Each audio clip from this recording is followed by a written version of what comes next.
कर रहे हैं इस वक्त की बड़ी खबर के साथ, जो कि दिल्ली गैंगरेप कांड से जुड़ी हुई है। आपको बता दें कि इस पूरे मामले में 3 आरोपियों की गिरफ्तारी यहां पर की गई है और कम से कम 1000 सीसीटीवी खंगालने के बाद में आरोपी हत्थे चढ़े हैं। सराय काले खां इलाके में 10 अक्टूबर को इस घिनौनी वारदात को अंजाम दिया गया था। 10 अक्टूबर की वारदात और पीड़िता अस्पताल में भर्ती है। गैंगरेप के बाद पीड़ित को फेंककर भाग खड़े हुए थे आरोपी। आरोपियों को पकड़ने के लिए महाअभियान चलाया गया। 1-2 नहीं, 1000 से ज्यादा सीसीटीवी फुटेज यहां खंगाले गए हैं, जिसके बाद ये आरोपी हत्थे चढ़े हैं। 3 आरोपी बताए जा रहे हैं जो गिरफ्तार किए जा चुके हैं।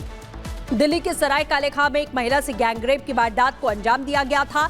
10 अक्टूबर की ये वारदात थी। इसमें आपको बता दें, एक भिखारी, ऑटो ड्राइवर और कबाड़ी वाले ने मिलकर गैंगरेप को अंजाम दिया था। पुलिस ने तीनों आरोपियों को धर लिया है और शराब के नशे में इस घिनौनी वारदात को अंजाम दिया गया था। ये बड़ी जानकारी आपको दे दें और इस वक्त साहिल हमारे सहयोगी हमारे साथ में जुड़ चुके हैं। साहिल, क्या कुछ अपडेट है? महाअभियान माना जा रहा है क्योंकि 1000 से ज्यादा सीसीटीवी खंगाले गए, क्या जानकारी है?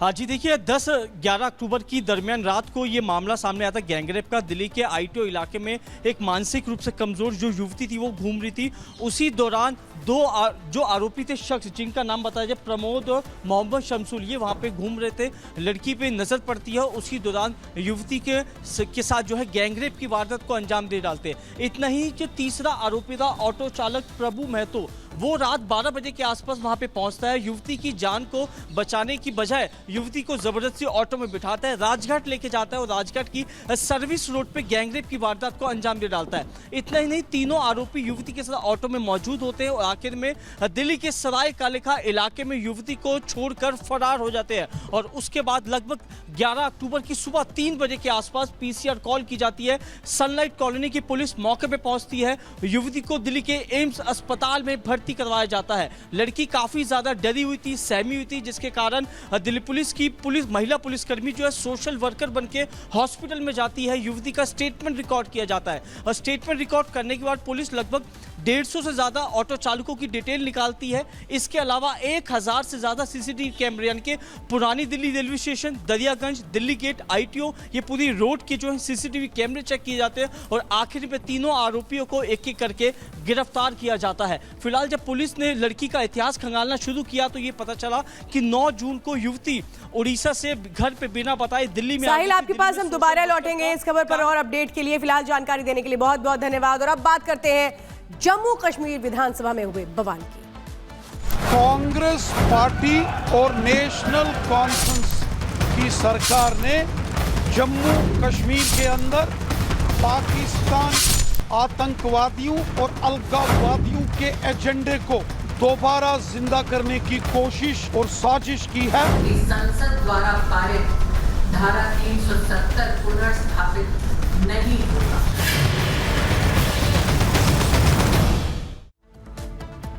जम्मू कश्मीर विधानसभा में उमर अब्दुल्ला सरकार ने 370 की बहाली के लिए प्रस्ताव रखा तो उस पर खूब हंगामा भी हुआ। कैसे सदन में वो तस्वीरें सामने आई जो शर्मसार करने वाली थी, मारधाड़ होने लगी, एक दूसरे को पकड़ने लगे, किस तरह की वो तस्वीरें थी और कैसे अब इस मामले को लेकर के एक्शन लिया जाएगा, सवाल ये है। एक रिपोर्ट दिखाते हैं।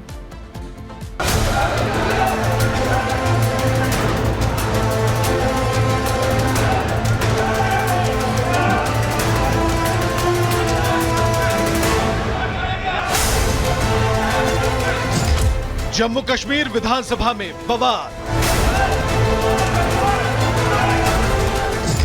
370 का बैनर, क्यों सियासी तकरार?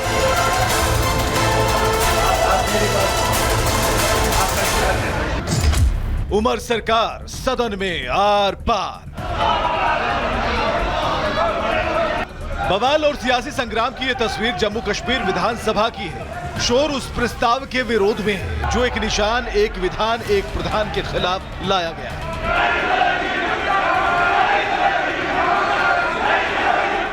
सदन में हुआ ये विरोध सिर्फ विरोध तक ही सीमित नहीं रहा। 370 को लेकर पक्ष और विपक्ष के विधायकों में भिड़ंत हो गई और बात हाथापाई तक जा पहुंची। धारा 370 का और जम्मू कश्मीर की असेंबली का कोई लेना देना नहीं है। ये देश के कॉन्स्टिट्यूशन का हिस्सा था, जिसको 5 अगस्त 2019 को लोकसभा और फिर राज्यसभा में चर्चा के बाद समाप्त कर दिया गया है। बारामूला से लोकसभा सांसद इंजीनियर राशिद के भाई और एआईपी विधायक खुर्शीद अहमद शेख ने सदन में आर्टिकल 370 का बैनर दिखाया।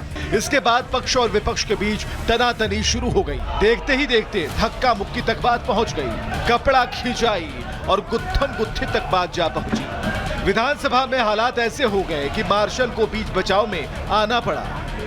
वो बैनर वही था जो कश्मीरियों के दिलों में जो चीज़ें हैं, जो हम 5 अगस्त को हम कंडेम करते हैं, रिजेक्ट करते हैं और हम 370 और 35A की वापसी चाहते हैं। जो हमने बैनर शो किया था, भाजपा वालों के ये हजम नहीं होता है, तो इस वजह से उन्होंने हमला किया। जो पार्टी कहती है we are with the difference, जो पार्टी कहती है वी आर वेरी डिसिप्लिन।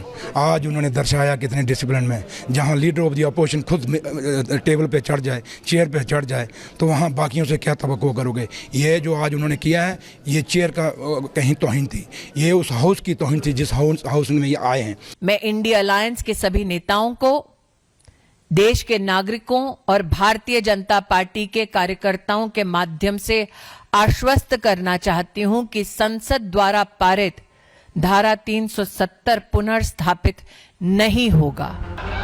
अब सवाल यह है कि कौन है जिसे जम्मू कश्मीर में शांति पसंद नहीं, कौन है जिसे धारा 370 रास नहीं आ रहा, कौन है जो सदन में पाकिस्तान के लिए बैटिंग कर रहा है।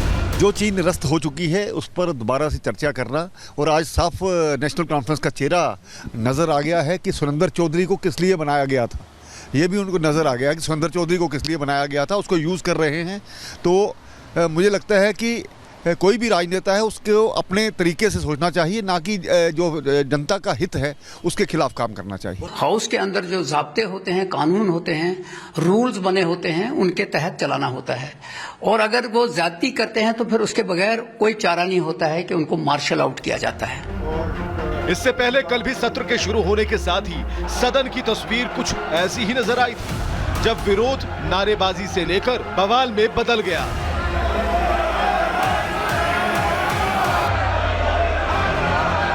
धारा 370 हटाकर कश्मीर में शांति की बात करने वाली बीजेपी सरकार ने अपने वादे पर अमल किया और प्रदेश को प्रगति के पथ पर आगे बढ़ा दिया।